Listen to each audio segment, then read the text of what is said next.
So I was thinking about this week and was struggling with what to do. And I've actually been struggling with creativity at work as well. And I thought, well, back off, stop trying so hard. We ask the same question every week, and neither Doug or I have answered this yet. How did I get into bikes?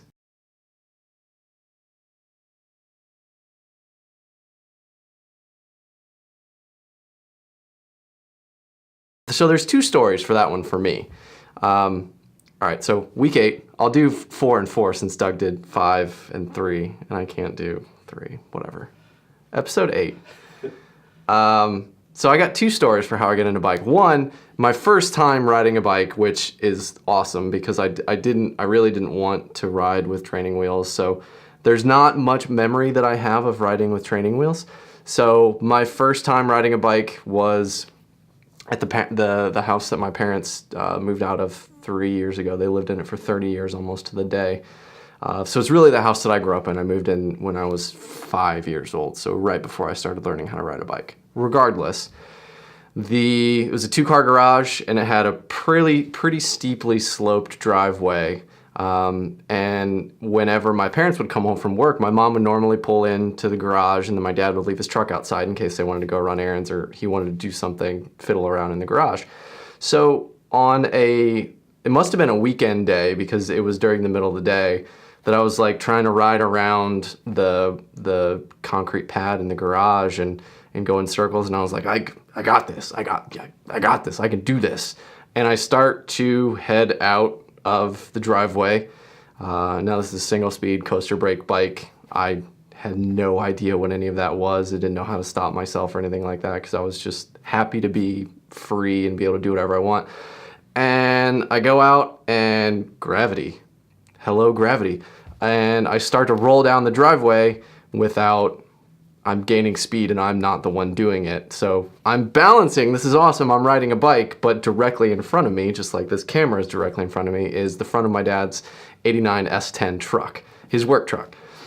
And there's a point when I actually was watching a video of this, and I sent it to Doug not that long ago, of little kids riding bikes and crashing into stuff because it's hysterical to me because it reminds me of this.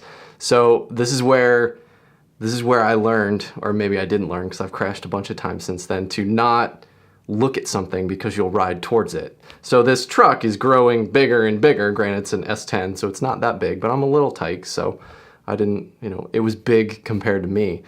And all I'm doing is fixating on this truck coming at me, this grill getting bigger and bigger. And I don't do anything. I ride it out, hands on the handlebars, feet on the pedals, hit the license plate, dead center, and then I roll under the truck with my bike behind me. My bike's all scraped up, and I'm petrified because I just ran into my dad's truck and I'm gonna get in trouble. And he's in the garage. I'm like, oh man, I'm gonna get it, man. I'm gonna get it so bad. I crashed into my dad's truck. And the one vision that I have from this whole thing is me like on the verge of tears or full on crying for all I know, just preemptively expecting the worst. And my dad laughing his ass off up in the garage, just losing it because I just sent it. I just sent it and crashed in his truck. Granted, I was going 5 miles an hour, so I was not going fast, but I just completely smashed into his truck and rolled underneath it. I actually had to come out from behind the front tire. I rolled under the truck so far. So that's one. And then when I got my driver's license, I was like a lot of our guests that we've had here in the studio that I didn't ride bikes anymore. And I had a bike in college and it sat in storage and didn't come out. And a buddy of mine that was in my wedding, Patrick Jones, he got married the week before me and then came down to my destination wedding and helped me get married. He basically was into cycling his whole life with his dad, and they did a whole bunch of events together, and he and I got talking one day in 2006, I think.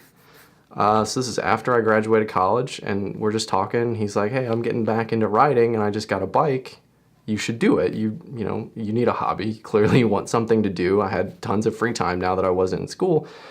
And we ended up going to the Trek store our local truck store here in Cincinnati that day, and I bought a road bike, I bought clipless pedals, I bought shoes, I bought a helmet, I bought a jersey. I'm pretty sure it was a Team Discovery jersey, but I didn't know any better at the time.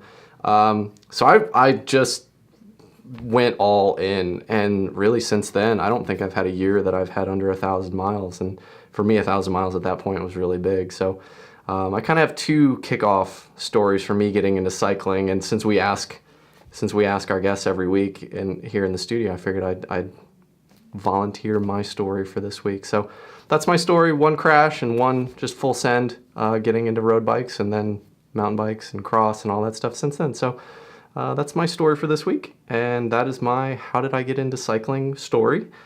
And give us a like, give us a subscribe. I guess now the notification button is what we should be talking about as well. So click all the buttons, subscribe to this, go hit up the podcast this week with Anthony Clark. Wonderful, wonderful human being. Somebody that's really turned his life around in so many different ways, and is just a very kind and gentle soul, and somebody that is very, very fun and dynamic and interesting to listen to, and has great stories and great perspectives on a ton of stuff. So go hit up that episode. Tell us what you think. Leave some comments below. Tell us your first cycling story. Hopefully yours is funnier than mine, so, or better or more successful or something. But leave it below and tell us what you think. And thanks for viewing. Thanks for coming back. Thanks for being Pebbles. Thanks for everything that you guys do. And until next week, this is John. Peace.